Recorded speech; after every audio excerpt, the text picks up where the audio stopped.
Assalamualaikum warahmatullahi wabarakatuh. Kali ini kita akan belajar bersama tentang substansi materi genetik. Adapun subbab yang akan kita pelajari kali ini adalah kromosom dan gen. Bagi sahabat dan adik-adik yang baru mampir ke channel saya ini, saya ucapkan selamat datang. Dan bagi yang belum subscribe, perhatikan tulisan subscribe. Apabila masih berwarna merah, silahkan klik pula gambar lonceng yang ada di sampingnya, agar sahabat dan adik-adik sekalian senantiasa mendapatkan informasi terbaru, informasi update dari channel saya ini. Bagi sahabat dan adik-adik yang sudah subscribe, saya ucapkan banyak-banyak terima kasih. Oke, langsung kita mulai hari ini untuk belajar bersama tentang substansi materi genetik. Yang kita bahas adalah kromosom dan gen. Sebagai ilustrasi, bisa kita lihat di dalam gambar ini adalah organisme, misalnya di sini manusia, maka nanti di dalam organisme ini terdapat sel. Nah, di dalam sel itu ada namanya inti sel atau nukleus. Kemudian nanti di dalam nukleus itu terdapat kromosom. Nah, di dalam kromosom itu adalah terdapat gen. Nah, di sini jadi gen itu nanti letaknya berada di dalam kromosom. Nah, bentuk fisik gen itu berupa DNA, yaitu deoksiribonukleik acid. Nah, oleh karena itu nanti di sini bisa kita perhatikan bahwa gen itu berada di dalam kromosom, kromosom berada di dalam nukleus, nukleus berada di dalam sel, dan sel itu nanti ada di dalam organisme. Ini adalah gambaran secara sederhana seperti ini. Nah, sekarang kita bahas yang pertama adalah kromosom. Kromosom ini strukturnya padat yang terdiri atas asam nukleat, yaitu DNA, deoksiribonukleik acid, dan RNA, ribonukleik acid, dan protein. Nah, kromosom itu terletak di dalam nukleus atau dalam inti sel, berperan dalam hereditas karena mengandung sifat-sifat menurun, yaitu yang disebut dengan gen. Nah, panjang kromosom antara 0,2 sampai 50 mikron dengan diameter antara 0,2 sampai 20 mikron. Tipe kromosom nanti ada dua, yaitu ada autosom dan ada gonosom.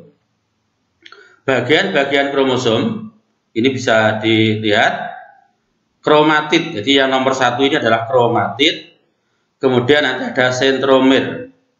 Nah, kemudian di sini ada lengan. Jadi lengan kromosom itu ada yang di sini ada yang pendek, ada yang panjang misalnya. Nah, ada juga nanti lengan itu yang ukurannya sama. Nah, sehingga nanti sentromer di sini merupakan penghubung antara lengan kromosom. Nah, ini lebih jelasnya seperti ini. Ini adalah macam-macam kromosom berdasarkan letak sentromernya. Yang pertama adalah metasentrik. Meta itu artinya tengah, sehingga kromosom metasentrik adalah kromosom yang letak sentromernya berada di tengah-tengah, sehingga kromatidnya atau lengannya terbagi menjadi dua. Kemudian submetasentrik adalah kromosom yang letak sentromernya berada tidak di tengah, sehingga kromatid tidak terbagi sama panjang. Kemudian ada yang akrosentrik, kromosom yang letak sentromernya dekat dengan ujung Kemudian yang keempat yaitu telosentrik, yaitu kromosom yang letak sentromernya di ujung kromatid atau di di ujung ya. Nah, ini bisa kita lihat pada gambar ini. Nah, ini yang ini adalah metasentrik, tepat terletak di tengah-tengah. Kemudian ini adalah submetasentrik, yang ini. Kemudian yang ini adalah akrosentrik. Kemudian yang ini yang sentromernya di ujung itu adalah telosentrik. Nah, sekarang jenis kromosom. Jenis kromosom itu nanti dibagi menjadi dua. Yang pertama adalah autosom. Autosom adalah kromosom tubuh, merupakan kromosom yang tidak menentukan jenis kelamin. Sehingga autosom ini pada manusia, baik pria maupun wanita, bentuk serta jumlahnya sama, yaitu 22 pasang atau 44. Nah, jadi nanti perhatikan pada gambar ini. Jadi yang ini adalah pasang pertama. Jadi ini kita hitung 1, 2, 3 sampai di sini. Nah, ini 22 pasang. Jadi nomor 1 di sini sampai nomor 22, ini berarti 22 pasang, itu namanya autosom. Jadi 22 pasang atau 44. Jadi jumlah kromosom pada manusia autosomnya adalah 44. Ini baik pada pria maupun pada wanita sama. Nah, sedangkan yang berikutnya adalah gonosom, yaitu kromosom seks, yaitu kromosom yang menentukan jenis kelamin. Nah, pada manusia misalnya untuk pria ini jenisnya XY dan untuk wanita XX. Nah, sehingga di sini bentuk atau jenisnya berbeda. Ini bisa kita lihat misalnya seperti ini XX. Nah, ini wanita ya kan. Kemudian ini misalnya XY untuk pria. Sehingga nanti kalau dihitung berapa jumlah kromosom manusia, itu jumlah totalnya adalah 23 pasang atau 46. Kalau untuk wanita terdiri dari 22 pasang autosom plus sepasang kromosom XX, sehingga 46.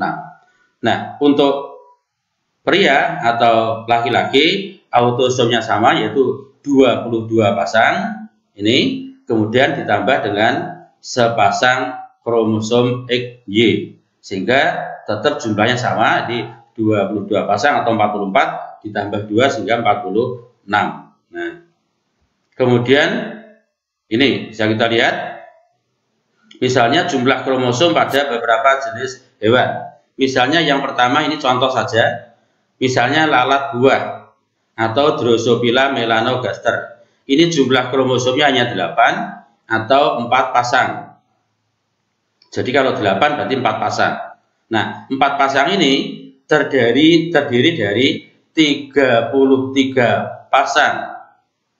3 pasang autosom plus XX. Nah, ini berarti untuk betina.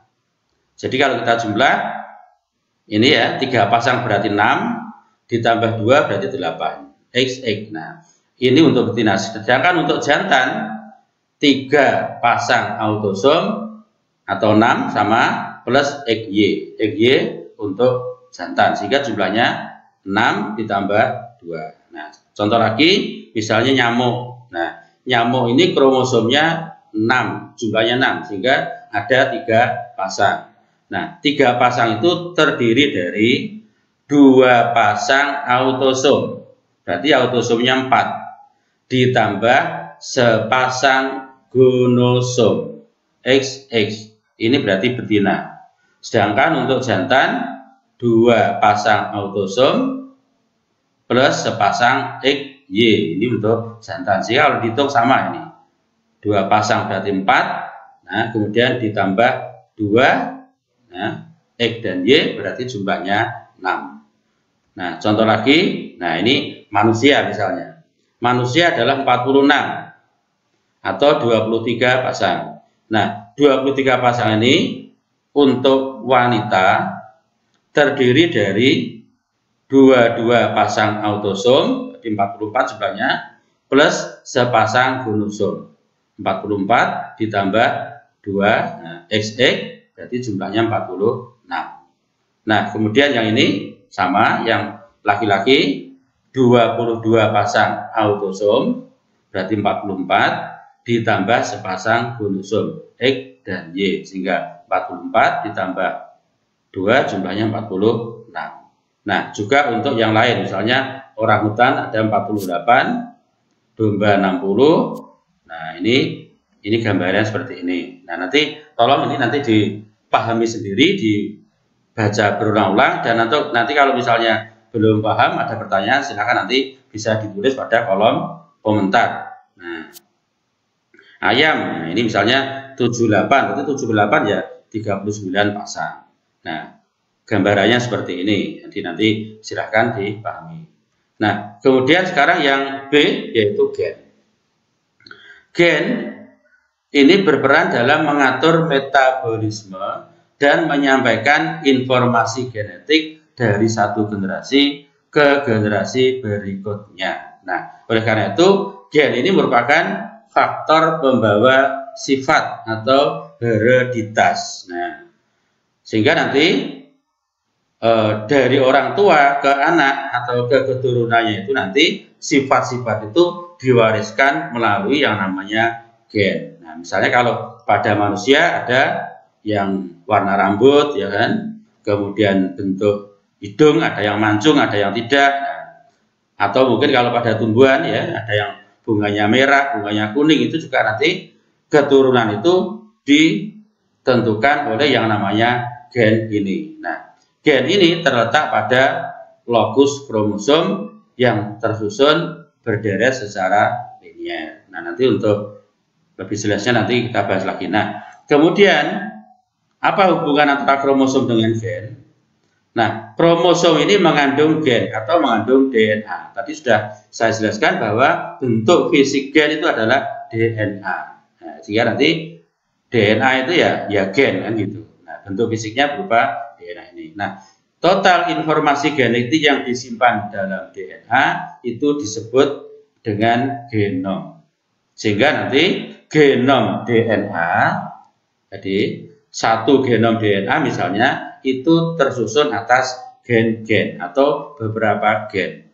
Nah, gen mengandung unit informasi mengenai suatu sifat karakter yang dapat diamati.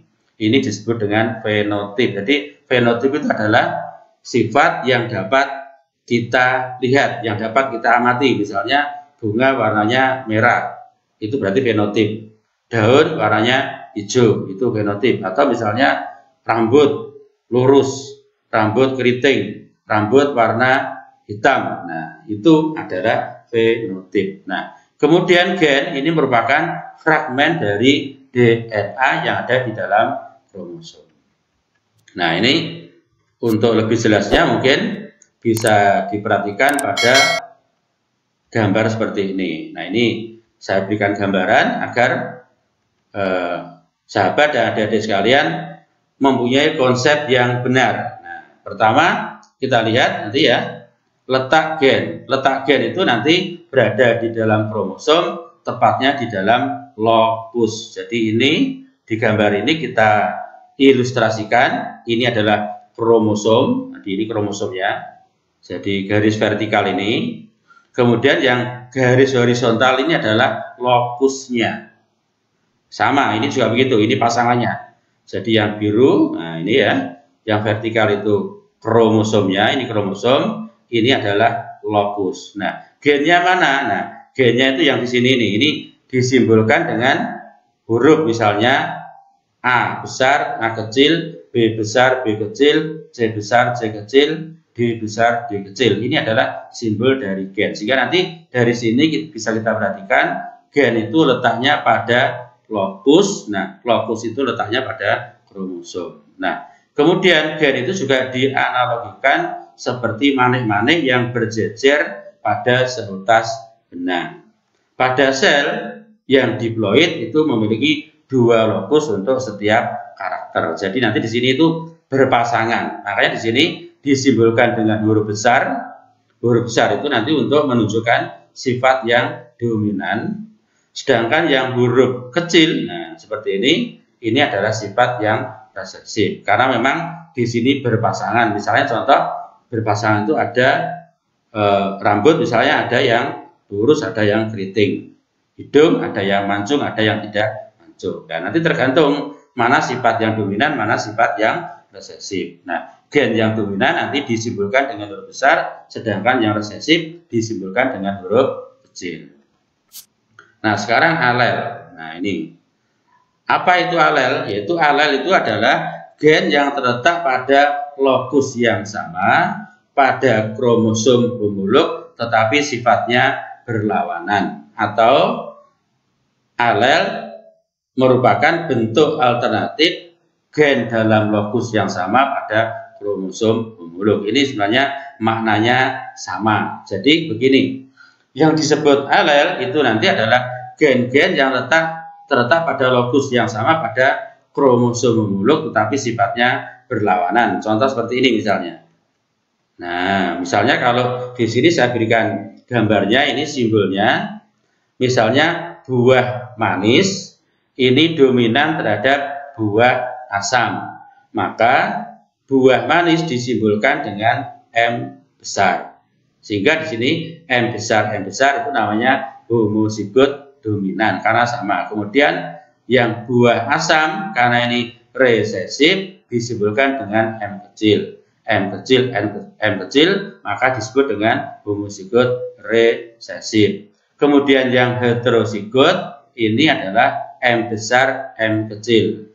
Secara fenotip ini buah manis.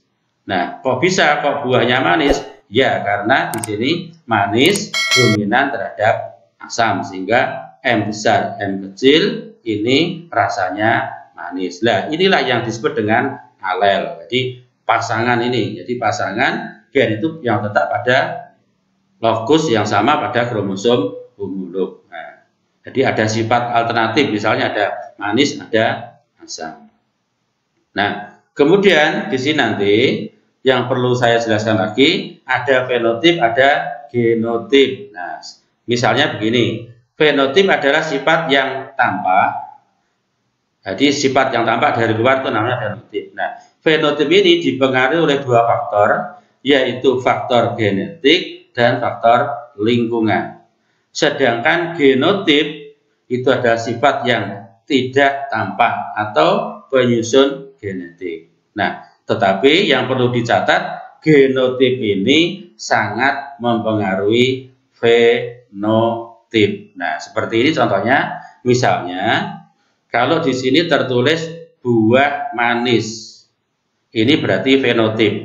Mana genotipnya? M besar, M besar. Kemudian, ya, ini jadi ini fenotip, ini genotip. Contoh lagi, buah asam, ini fenotipnya, genotipnya M kecil, M kecil. Buah manis, ini untuk yang heterozigot, ini adalah fenotipnya, genotipnya adalah M besar, M kecil. Nah, seperti itu. Jadi yang barangkali nanti ada pertanyaan, silahkan nanti disampaikan atau ditulis pada kolom komentar yang ada di bagian bawah video ini. Demikian yang bisa saya sampaikan. Ada kurang lebihnya mohon maaf. Dan apabila video ini dirasa bermanfaat, silahkan share, silahkan bagikan kepada rekan-rekan, kepada teman-teman dari sahabat dan adik-adik sekalian. Saya akhiri, wassalamualaikum warahmatullahi wabarakatuh.